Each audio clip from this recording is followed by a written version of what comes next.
আসসালামু আলাইকুম। আমি প্রথমেই ধন্যবাদ জানাচ্ছি আজকের অনুষ্ঠানের সম্মানিত প্রধান অতিথি, যিনি শত ব্যস্ততার মধ্যেও আজকে এখানে এসেছে বিগত 17 বছরের অন্যায় অত্যাচারে নিপীড়িত হওয়া মানুষদের পাশে দাঁড়ানোর জন্য।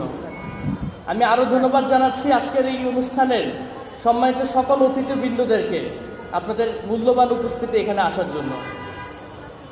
আজকে আমরা দাঁড়িয়ে আছি স্বৈরাচারী হাসিনা মুক্ত একটি স্বাধীন বাংলাদেশে। এরকম জমায়েত জুলাই 2024-এর আগে কল্পনাও করা যেত না।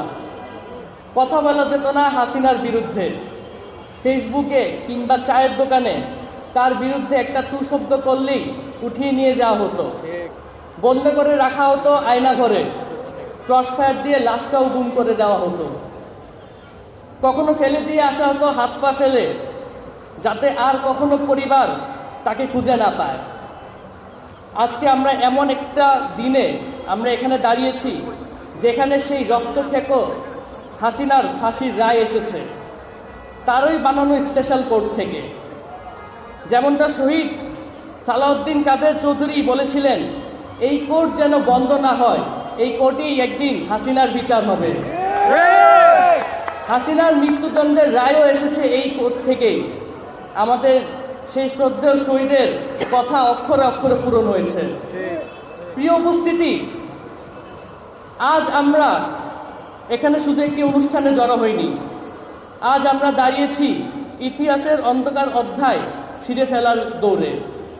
17 বছর রক্ত ঝরা সময়, পিলখানার চিৎকার, বিনা বিচার ও অবিচারে ফাঁসি, শাপলার লাশ, বিশ্বজিতের ছিন্ন ভিন্ন শরীর, আবরারের নিথর দেহ আর জুলাই অভ্যুত্থানের শহীদদের রক্ত সবকিছু মিশে আছে আজকের এই বাতাসে। এই ভূখণ্ডের মাটি সাক্ষী একজন কুৎসিত নারীর ক্ষমতা লোভ কিভাবে রাষ্ট্রকে পরিণত করেছে গুমের কারখানা, খুনের গ্রাইন্ডার, আর জনগণের উপর ঝুলিয়ে রেখেছিল মৃত্যুর আদেশপত্র। আজ সেই হাসিনা, গুম খুনের জননী, দিল্লি পলাতক স্বৈরাচারী হাসিনা, স্বৈরা শাসনের প্রতীক, তার হাতে 1.5 যুগ অত্যাচারের শিকার মানুষদের সামনে আদালতে দেওয়া যে রায়, এটি শুধু একটি রায় নয়, এটি দীর্ঘ অপেক্ষার পর নৈতিক জয়। এটি অন্যায়ের বিরুদ্ধে আমাদের দাঁড়ানোর শক্তি। যে শেখ হাসিনা নিজের লোক ছাড়া কাউকে সহ্য করতে পারত না, যার ভয়ে মানুষ তটস্থ হয়ে থাকত, আজ তাকে পালিয়ে যেতে হয়েছে সেই ভারতে।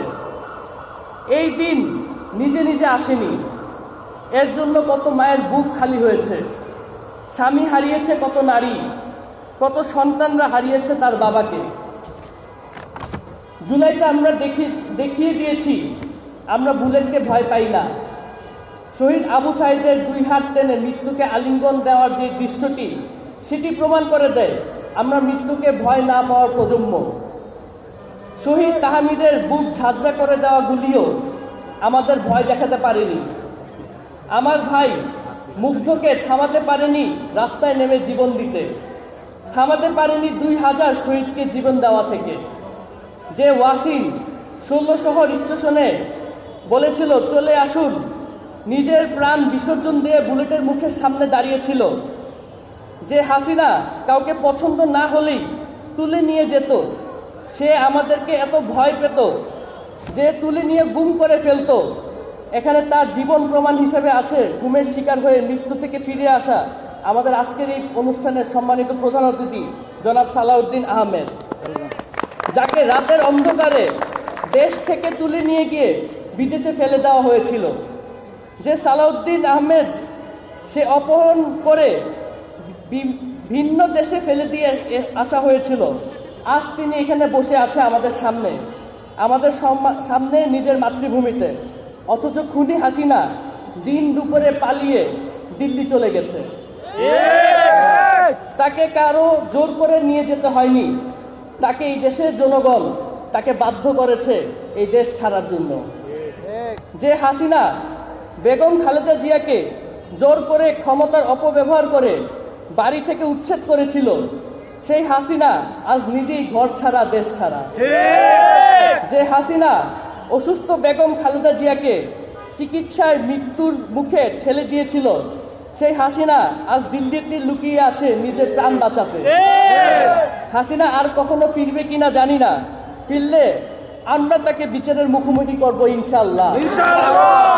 এখানে আছে শহীদ আবু সাইদ, শহীদ সৈকত, শহীদ শান্ত, শহীদ তাহির জামান প্রিয়, শহীদ হৃদয় তারুয়া, শহীদ ফারহান ফায়াজ সহ আরো বিভিন্ন শহীদের পরিবারের সদস্যরা, যারা তাদের স্বজনদেরকে এই জুলাই আগস্ট গণঅভ্যুত্থানে হারিয়েছে। এখানে আছে জুলাই অভ্যুত্থানের আহত, পঙ্গু এবং অন্ধত্ব বরণ করা যুবকরা, যারা জুলাই 2024-এ তাদের অঙ্গ এই দেশকে দিয়েছে এই নতুন বাংলাদেশের স্বপ্ন দেখার জন্য। আজ আমি শহীদ মীর মুগ্ধের ভাই, মীর স্নিগ্ধ, মীর মুগ্ধের রক্তে গড়া স্মৃতি মুগ্ধ মঞ্চের উপর দাঁড়িয়ে আছি প্রতিটি শহীদ পরিবারের প্রতিনিধি হয়ে, প্রতিটি ভিকটিম পরিবারের প্রতিনিধি হয়ে, বাংলাদেশকে যারা একটি কল্যাণ রাষ্ট্র হিসেবে প্রতিষ্ঠা করতে চায় তাদের হয়ে। আমি আপনাদের ভাই, আমি আপনাদের সন্তান। এই দেশে তরুণদের রক্ত কখনো বৃথা যায়নি, পরাজয় হয়নি, সামনেও হবে না ইনশাআল্লাহ।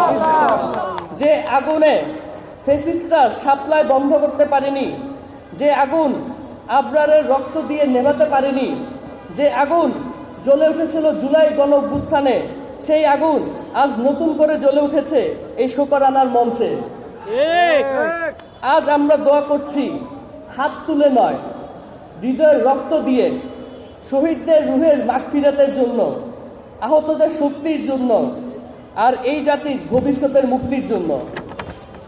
আজ আমরা শুকরানা করছি শুধু একটি রায়ের জন্য নয়, সব কিছুর জন্য। আমরা শপথ করছি এই দেশের ভবিষ্যতে আর কোনো অত্যাচারীর হাতে যাবে না ইনশাআল্লাহ।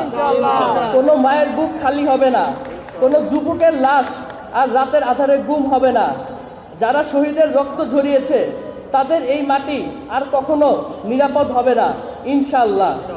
আমরা হার মানিনি, আমরা ঝুঁকিনি, আজ আমরা হার মানিনি, তার প্রমাণ আজকে আমরা এখানে আছি সবাই একত্রিত হয়ে। স্বপ্ন দেখি একদিন আমরা এই অত্যাচারীর কবরের উপর দাঁড়িয়ে শুকরানা আদায় করব, এবং এই অত্যাচারীর কবর উপর দাঁড়িয়ে আমরা আমাদের শহীদদের জন্য দোয়া করব, এবং এই অত্যাচারের কবর একটি প্রতীক হয়ে থাকবে এই বাংলার মাটিতে স্বৈরাচারের পরিণতি শেষে কি হয়। আপনাদের সকলকে অসংখ্য ধন্যবাদ জানাচ্ছি। আমার অভিভাবক সমতুল্য ঢাকা মহানগর উত্তরের সম্মানিত সদস্য সচিব আমাদের মোস্তফা কাকা, আমাদের সম্মানিত আহ্বায়ক আমিনুল ভাই, আমাদের যুগ্ম আহ্বায়ক সম্মানিত সেগুন কাকা, আমাদের আরেকজন যুগ্ম আহ্বায়ক কফিল উদ্দিন, আমাদের আরেকজন যুগ্ম আহ্বায়ক SM জাহাঙ্গীর হোসেন, আপনাদের সকলকে অসংখ্য ধন্যবাদ জানাচ্ছি। আরও ধন্যবাদ জানাচ্ছি আরেকজন যুগ্ম আহ্বায়ক আমাদের শ্রদ্ধেয় আফাজউদ্দিন ভাইকে। অসংখ্য ধন্যবাদ, আপনারা সকলে এখানে উপস্থিত হয়েছেন। আমরা সকলে একসাথে মিলে নতুন বাংলাদেশ গড়ার প্রত্যয়ে একসাথে কাজ করে যাব, সেই আশাবাদ ব্যক্ত করে এখানেই শেষ করছি। বাংলাদেশ জিন্দাবাদ।